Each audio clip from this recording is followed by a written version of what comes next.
বউয়ের সাজে আজ বাসর ঘরে বসে আছে নিশাদ। তবে অন্য ৮-১০টা মেয়ের মতো এই মুহূর্তে নিশাদ বাসর ঘরে বসে তার স্বামীর জন্য অপেক্ষা করছে না। তার কারণ আজকে নিশাদ যার জন্য বউ সেজেছিল তার সাথে নিশাদের বিয়ে হয়নি। শেষ মুহূর্তে যৌতুকের টাকা নিয়ে দুই পক্ষের মধ্যে কথা কাটাকাটি হয়, যার ফলস্বরূপ ছেলেপক্ষ বিয়ে ভেঙে দেয়। এতে নিশাদ ভীষণ কষ্ট পায়, কারণ বিয়েটা পারিবারিকভাবে ঠিক করা হলেও ছেলেটাকে নিশাদের খুব পছন্দ ছিল। কিন্তু নির্লজ্জের মতো যৌতুক দাবি করায় এই মুহূর্তে ছেলেটা এবং ছেলেটার পরিবারের ওপর নিশাদের ঘৃণা হচ্ছে। অন্যদিকে যে ছেলেটার সাথে নিশাদের বিয়ে হয়েছে তার নাম রিয়াজ। রিয়াজ প্রায় 7 বছর যাবৎ নিশাদের বাবার ব্যবসার প্রতিষ্ঠানে কাজ করছে। নিশাদের বিয়ে ভেঙে যাওয়ার পর নিশাদের বাবা রিয়াজের সাথে নিজের মেয়ের বিয়ে দেন। অনেকক্ষণ পর রিয়াজ রুমে প্রবেশ করল। তখন নিশাদ মন খারাপ করে জানলার সামনে দাঁড়িয়েছিল। পিছনে তাকাতেই দেখল রিয়াজ বিছানা পাশে বসে আছে। কাছে গিয়ে নিশাদ রিয়াজকে উদ্দেশ্য করে বলল, আপনার সাথে আমার কিছু কথা আছে। জি বলুন। আচ্ছা, আপনি এই বিয়েতে রাজি হলেন কেন? আপনার বাবার কথায়। আমার বাবা বলল আর আপনি রাজি হয়ে গেলেন কেন? আপনার নিজের কোনো ইচ্ছে অনিচ্ছে নেই? কি বললো আমার নিজের ইচ্ছা অনিচ্ছা নেই? আমি নিজ ইচ্ছাতেই আপনার বাবার বিপদের সময় তার পাশে দাঁড়িয়েছি, যেমনটা আমার বিপদের সময় উনি আমার পাশে দাঁড়িয়েছিলেন। যখন কেউ আমাকে সামান্য বেতনে চাকরিতে রাখতে চাচ্ছিল না, তখন আপনার বাবা পরিমাণের চেয়ে বেশি টাকা বেতন দিয়ে আমাকে চাকরিতে রেখেছিলেন। নিজের বাড়িতে আমার থাকার ব্যবস্থা করে দিয়েছেন। এমনকি আমার লেখাপড়াটাও আমি ওনার কারণেই চালিয়ে যেতে পেরেছি। আর আপনার বাবা আমার জন্য যা করেছেন, আমার নিজের বাবাও সেটা আমার জন্য করেনি। মানলাম আমার বাবা আপনার জন্য অনেক কিছু করেছেন, কিন্তু তাই বলে বিয়ের মতো একটা গুরুত্বপূর্ণ কাজে নিজের পছন্দ অপছন্দের কথা চিন্তা করলেন না? কোনো কিছু না ভেবে মুহূর্তের মধ্যেই সিদ্ধান্ত নিয়ে নিলেন আমার সাথে সারা জীবন থাকতে পারবেন। আমার জন্য আপনার বাবার বিপদের পাশে দাঁড়ানোটা ছিল সবচেয়ে বড় গুরুত্বপূর্ণ। আর তাছাড়া আপনি তো অপছন্দ করার মতো মেয়ে নন, তাই মুহূর্তের মাঝে আপনাকে বিয়ে করার সিদ্ধান্ত নিতে আমার কোনো অসুবিধা হয়নি। কিন্তু আমি কোনো কিছু না ভেবে এত তাড়াতাড়ি সিদ্ধান্ত নিতে পারবো না। মানেটা খুবই পরিষ্কার। এই মুহূর্তে আপনাকে স্বামী হিসেবে গ্রহণ করাটা আমার পক্ষে সম্ভব নয়। আমার কিছুদিন সময় চাই। সমস্যা নেই, যত খুশি সময় নিন। এরপর ঠান্ডা মাথায় ভেবে আপনার সিদ্ধান্ত জানাবেন। রাত অনেক হয়েছে, এখন ঘুমিয়ে পড়ুন। এই বলে রিয়াজ বিছানা থেকে একটা বালিশ নিয়ে সোফাতে শুয়ে পড়ল। তখন নিশাদ রিয়াজকে উদ্দেশ্য করে বলল, এই যে শুনুন। জি বলুন। এই আশাতে একদম থাকবেন না যে আমার সিদ্ধান্ত হ্যাঁ হবে, না হওয়ার সম্ভাবনাটাই বেশি। জি। এরপর নিশাদ এবং রিয়াজ দুজনে ঘুমিয়ে পড়ল। সকালে ঘুম থেকে উঠে নিশাদ দেখল রিয়াজ রুমে নেই। এরপর নিশাদ উঠে ফ্রেশ হয়ে বাইরে এসে জানতে পারল রিয়াজ খুব ভোরে উঠে কোথাও গেছে। দুপুরে খাওয়া শেষ করে নিশাদ নিজের রুমে বসেছিল। এমন সময় নিশাদের বাবা সৈকত সাহেব নিশাদের রুমের দরজার কাছে এসে বলল, কি করছিস রে মা? আরে বাবা এসো, তুমি কষ্ট করে আসতে গেলে কেন? আমাকে বলতে আমি চলে আসতাম। আরে সমস্যা নেই, বস। তোর সাথে কিছু কথা আছে। কি কথা বাবা? রিয়াজের সাথে বিয়ে দেওয়াতে তুই হয়তো আমার উপর রাগ করে আছিস। এসব তুমি কি বলছো বাবা? আমি কেন তোমার উপর রাগ করব? আমার ভাগ্যে যেটা ছিল সেটাই হয়েছে। যখন তোর বিয়েটা ভেঙে গেল তখন তোর মা সহ সবাই চেয়েছিল তোকে তোর মামাতো ভাইয়ের সাথে বিয়ে দেবে, কিন্তু আমি সবার বিরুদ্ধে গিয়ে রিয়াজের সাথে তোর বিয়ে দিই। এটা নিয়ে তোর মাও আমার উপর রেগে আছে। তবে আমার জন্য আমার মেয়ের ভালো থাকাটা সবচেয়ে বেশি জরুরি। গত 7 বছর যাবৎ ছেলেটা আমার সাথে কাজ করছে। আজ পর্যন্ত কখনো কোনো বাজে অভ্যাস ওর মধ্যে আমি দেখিনি। ছেলে হিসেবে রিয়াজ খুব ভালো। আমাকে নিজের বাবার মতো সম্মান করে।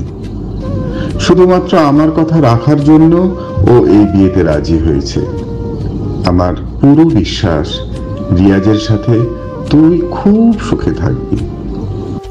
এই বলে নিশাদের বাবা চলে গেল।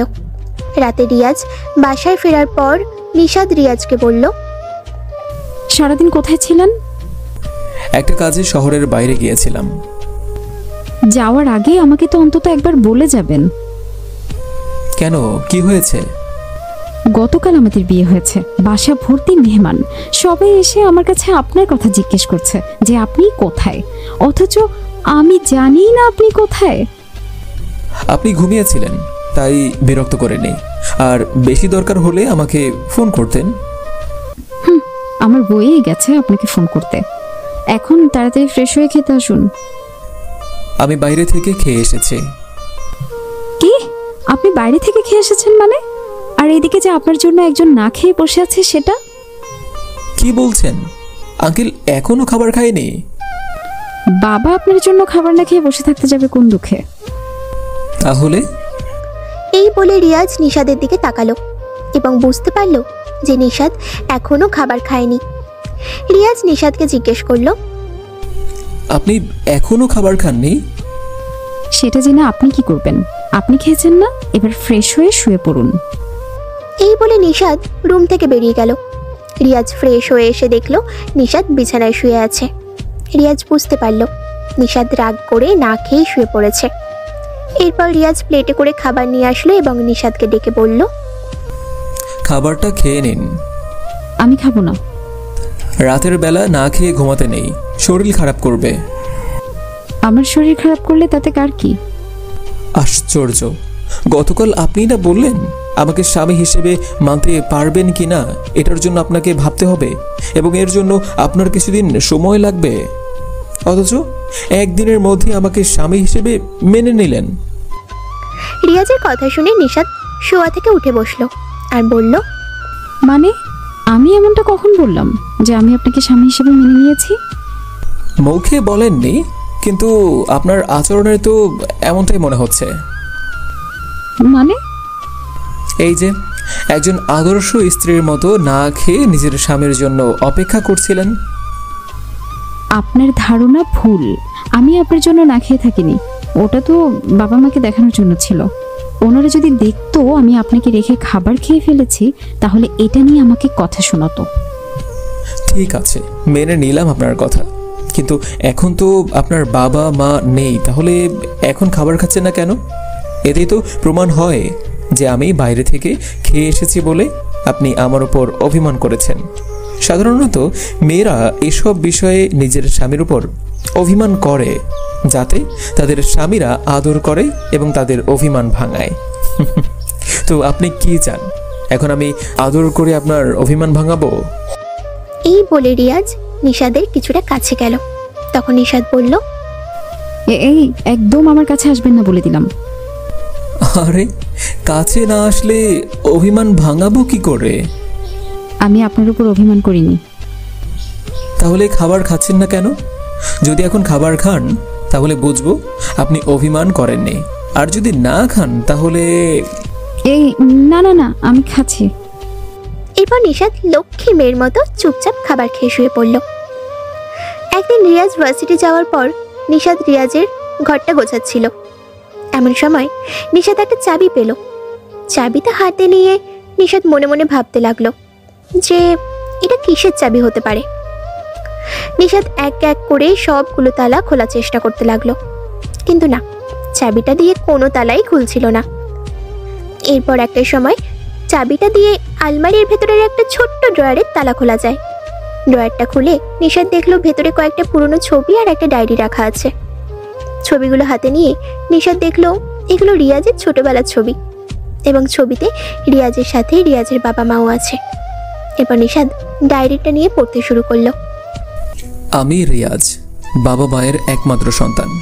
আমার বাবা মা দুজনেই বেঁচে আছেন, তবুও আজকে পুরো 5টা বছর পূরণ হলো আমি একটা এতিমখানাতে আছি। শুনতে আজব লাগলেও এটাই সত্যি। আমি যখন ক্লাস 2তে পড়তাম তখন আমার বাবা মায়ের ডিভোর্স হয়ে যায়। তাদের ডিভোর্সটা ঠিক কি কারণে হয়েছিল সেটা আমি জানি না। ডিভোর্সের পর মা আমাকে নিজের সাথে নিয়ে নানু বাড়িতে চলে গিয়েছিল। এরপর একদিন বাবা আরেকটা বিয়ে করেন।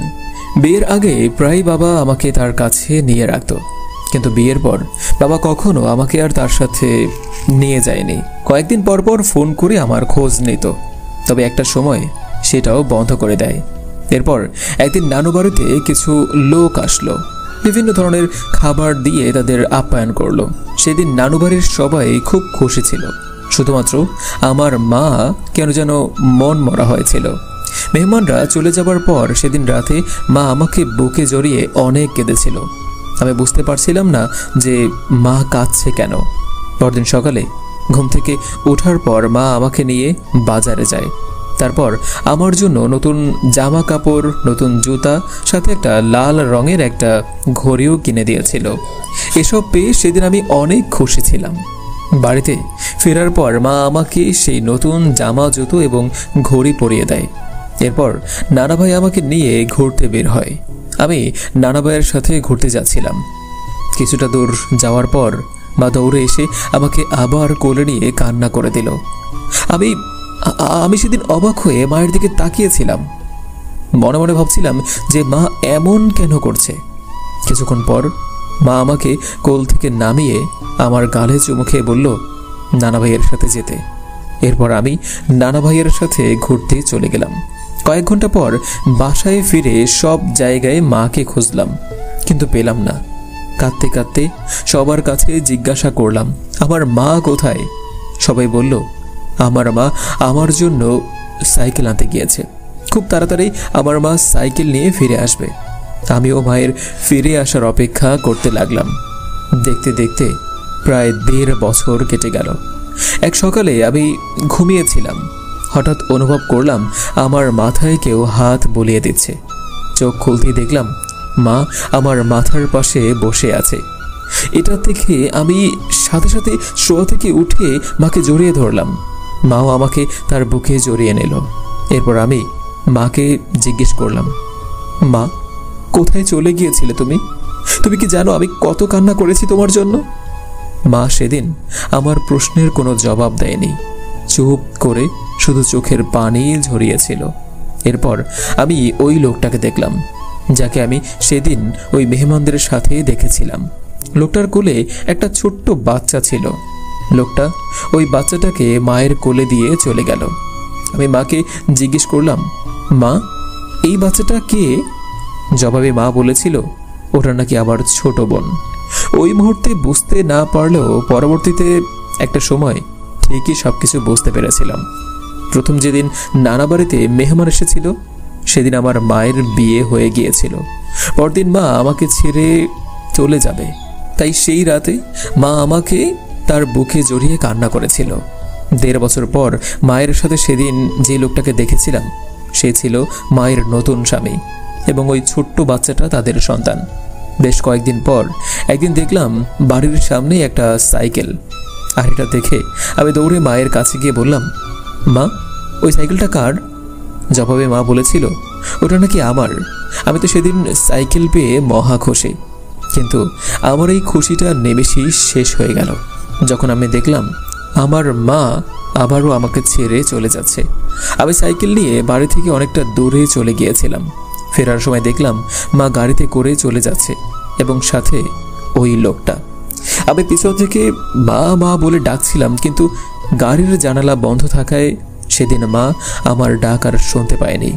আমি জোরে জোরে সাইকেল চালিয়ে গাড়িটাকে ধরার চেষ্টা করছিলাম, কিন্তু আমার পায়ের চালানো সেই ছোট্ট সাইকেলটা ইঞ্জিন চালিত ওই অত বড় গাড়িটার সাথে পেরে ওঠেনি এবং একটা সময় গাড়িটা আমার চোখের আড়াল হয়ে যায়।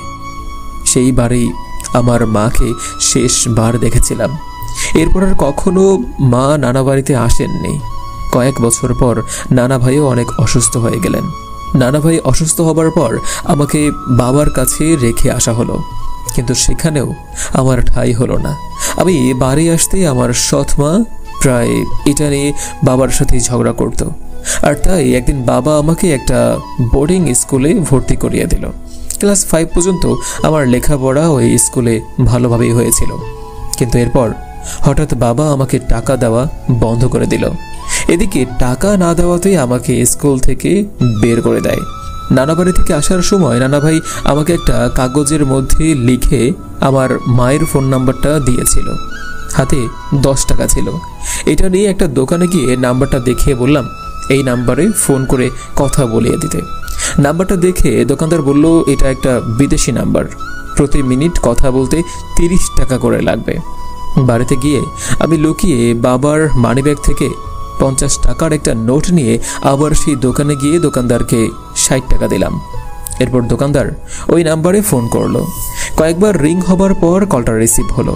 ওপাশ থেকে হ্যালো বলতেই কণ্ঠ শুনে বুঝতে পারলাম ফোনের ওই পাশে থাকা মানুষটা আমার মা। আমি মা বলে ডাক দিতেই মা বুঝতে পারলো আমি ফোন করেছি। এরপর মা কাঁদতে কাঁদতে বলল, কেমন আছিস বাবা? ভালো না মা। কেন রে বাবা, কি হয়েছে? মা, কেউ আমাকে আদর করে না, সবাই খালি আমাকে বকা দেয়। তুমি আমাকে তোমার কাছে নিয়ে যাও না, আমি থাকবো না এখানে। কেন, তোর বাবা তোকে আদর করে না? না মা, বাবাও আমাকে খালি বকা দেয়। আর বাবার সাথে যেই মহিলাটা আমাদের বাড়িতে থাকে না, সে আমাকে অনেক মেরেছে। আমি তোমার কাছে চলে আসবো মা, আমি থাকবো না এখানে। আমি তো অনেক দূরে আছি বাবা, তুই চিন্তা করিস না, আমি খুব তাড়াতাড়ি তোর কাছে এসে তোকে নিয়ে যাব।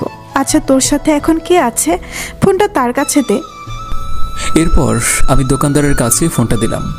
একটু পর মা ফোনটা রেখে দিল। তখন দোকানদার আমাকে বলল কিছুক্ষণ তার দোকানে বসতে। এরপর প্রায় সন্ধ্যা পর্যন্ত আমি সেই দোকানেই বসে থাকি। এরপর একটা লোক সেই দোকানে আসলো। তখন ওই দোকানদার লোকটার সাথে কথা বলে আমাকে বলল মা নাকি এই লোকটাকেই পাঠিয়েছে। তারপর আমি লোকটার সাথে চলে গেলাম, আর ওই লোকটা আমাকে নিয়ে এলো এই এতিমখানায়। আজকে আমার এসএসসি পরীক্ষার রেজাল্ট বের হয়েছে, আমি পাশ করেছি। এটা শুনে মা খুব খুশি হয়েছে।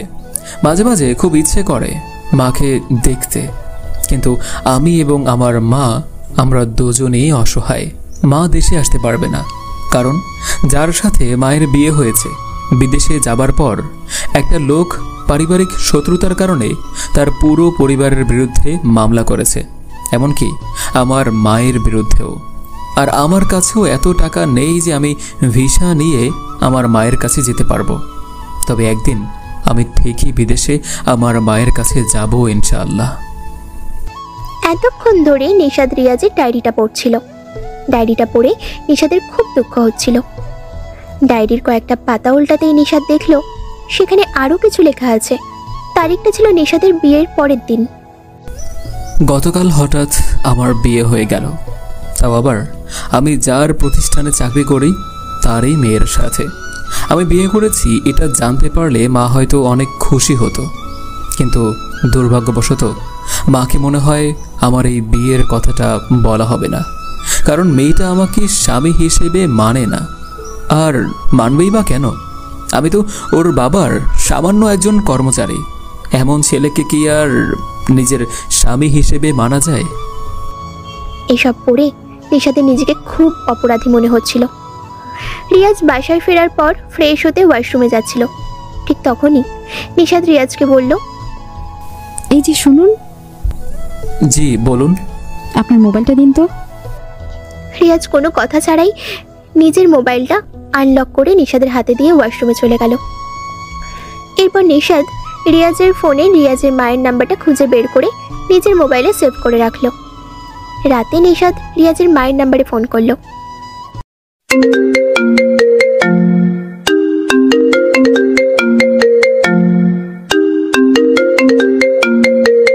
হ্যালো, কে বলছেন? আসসালামু আলাইকুম আন্টি। আপনি আমাকে চিনবেন না? আপনি কি রিয়াজের মা? হ্যাঁ, কিন্তু তুমি কে? আর রিয়াজকে কিভাবে চেনো? আমার নাম নিশাদ। নিশাদ? ও, আমি তোমাকে চিনি মা। কিন্তু আমরা তো আজকেই প্রথমবার কথা বলছি, তাহলে আপনি আমাকে চেনেন কি করে? রিয়াজ আমাকে তোমাদের কথা বলেছিল। ও তো তোমার বাবার ওখানেই কাজ করে আর তোমাদের বাড়িতেই থাকে, তাই না? জি, আসলে কয়েকদিন আগেই রিয়াজের সাথে আমার বিয়ে হয়ে গেছে। রিয়াজ বিয়ে করেছে? কই, ও তো এই বিষয়ে আমাকে কিছু বললো না। আসলে আন্টি, রিয়াজের কোনো দোষ নেই। আমার জন্য রিয়াজ এখনো পর্যন্ত আপনাকে কিছু জানায়নি। এরপর নিশাদ নিজের শাশুড়িকে সমস্ত ঘটনা খুলে বলল। সবকিছু শুনে রিয়াজের মা বলল, নিশাদ আমার ছেলেটার জীবনে অনেক কষ্ট করেছে। আমি মা হয়ে ওর জন্য কিছুই করতে পারিনি। দয়া করে তুমি কখনো আমার ছেলেটাকে কষ্ট দিও না। আমাদের জন্য দোয়া করবেন আন্টি। আন্টি নয়, এখন থেকে আমাকে মা বলে ডাকবে। ঠিক আছে। এরপর নিশাদ আরো কিছুক্ষণ নিজের শাশুড়ির সাথে কথা বলে ফোন রেখে দিল। রাতে রিয়াজ বাসায় ফিরে কলিং বেল বাজাতেই নিশাদ দরজা খুলে দিল। রুমে গিয়ে রিয়াজ ফ্রেশ হয়ে ওয়াশরুমে চলে গেল। কিছুক্ষণ পর রিয়াজ ওয়াশরুম থেকে বের হয়ে দেখল নিশাদ ড্রেসিং টেবিলের সামনে বসে তৈরি হচ্ছে। রিয়াজ তো এক দৃষ্টিতে নিশাদের দিকেই তাকিয়ে আছে। কিছুক্ষণ এভাবে তাকিয়ে থাকার পর হঠাৎ আয়নায় নিশাদের চোখে চোখ পড়তেই রিয়াজ অন্যদিকে চোখ সরিয়ে নিল। এটা দেখে নিশাদ মুচকি হাসল। এরপর খাবার টেবিলে বসতেই রিয়াজ আরো একবার অবাক হলো, কারণ রিয়াজের পছন্দের সব খাবার তৈরি আজকে, পুরো টেবিল ভর্তি করে সাজানো। রিয়াজ এবং নিশাদ দুজনেই খাবার খাচ্ছিল। নিশাদ খেয়াল করলো রিয়াজ আর চোখে বারবার তার দিকে তাকাচ্ছে। এটা দেখে নিশাদ বলল, পুরো রাত পড়ে আছে, তাকানোর অনেক সময় পাবেন। এখন আমার দিকে তাকানো বাদ দিয়ে খাবার খাওয়ায় মন দিন। নিশাদের কথা শুনে রিয়াজ চুপচাপ নিচের দিকে তাকিয়ে খাবার খেতে লাগলো। খাওয়া শেষ করে রিয়াজ রুমে চলে গেল। রিয়াজ সোফাতে বসেছিল। একটু পর নিশাদ রুমে প্রবেশ করলো। এরপর সোফায় রিয়াজের পাশে বসতেই রিয়াজ একটু সরে বসলো। আর এটা দেখে নিশাদ উঠে সোজা রিয়াজের কোলে গিয়ে বসলো। রিয়াজ তো নিশাদের এমন কাণ্ডে ভ্যাবাচাকা খেয়ে গেল আর বলল, এ কি করছেন? নিশাদ রিয়াজের দুই ঠোঁটে আঙুল দিয়ে বলল, চুপ, আগে বলুন আমাকে কেমন লাগছে। খুব ভালো লাগছে, এখন কোল থেকে নামুন। এভাবে নয়, ভালো করে দেখে বলুন, আর আমাকে এখন থেকে তুমি করে বলবেন। রিয়াজ নিশাদের চোখের দিকে তাকালো। একটানা বেশ কিছুক্ষণ চোখের দিকে তাকিয়ে থাকার পর নিশাদ বলল, শুধু কি তাকিয়েই থাকবেন নাকি মুখ ফুটে কিছু বলবেনও?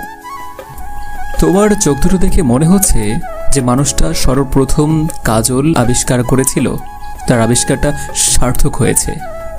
এই কথা বলে রিয়াজ নিশাদের দুই চোখে আলতো করে চুমু খেলো। সাথে সাথে নিশাদ রিয়াজকে শক্ত করে জড়িয়ে ধরল। কিছুক্ষণ পর নিশাদ বলল, একটা কথা জিজ্ঞেস করি? করো। আপনি কি আমার উপর রেগে আছেন? কেন রেগে থাকবো কেন? এই যে আমাদের বিয়ে হবার পরেও আপনাকে এতদিন আমার কাছে আসতে দিইনি, তাই? যেই পরিস্থিতিতে আমাদের বিয়েটা হয়েছে তাতে এমন হওয়াটা স্বাভাবিক। আমি তো ভেবেই নিয়েছিলাম তুমি হয়তো আমাকে স্বামী হিসেবে মেনে নেবে না, কিন্তু তুমি তো খুব অল্প সময়ের মধ্যেই সব মেনে নিলে, তাই তোমার উপর রাগ করে থাকার প্রশ্নই আসে না। ভেবেছিলাম আপনাকে আরো কয়েকটা দিন পরীক্ষা করব, কিন্তু শাশুড়ি আমাকে কথা দিয়েছে আপনাকে আর কোনো কষ্ট দেব না। এক মিনিট, তুমি মায়ের ব্যাপারে জানলে কি করে? জেনেছি কোনো এক উপায়ে। তুমি কি মাকে আমাদের বিয়ের কথা বলেছ? আমাদের বিয়ের কথা শুনে মা কি বলল? মাকে কিছু জানায়নি, সেজন্য মাকে আমার উপর রাগ করেছে? প্রথমে একটু অবাক হয়েছিল, কিন্তু পরে আমি ওনাকে সবকিছু বুঝিয়ে বলেছি। এখন আপনি মাকে ফোন করে তার সাথে কথা বলুন। এরপর রিয়াজ তার মাকে ফোন করলো।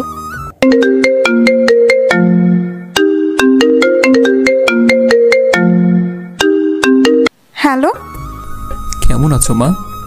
আলহামদুলিল্লাহ ভালো। আজকে বৌমার সাথে কথা বললাম, খুব লক্ষ্মী একটা মেয়ে।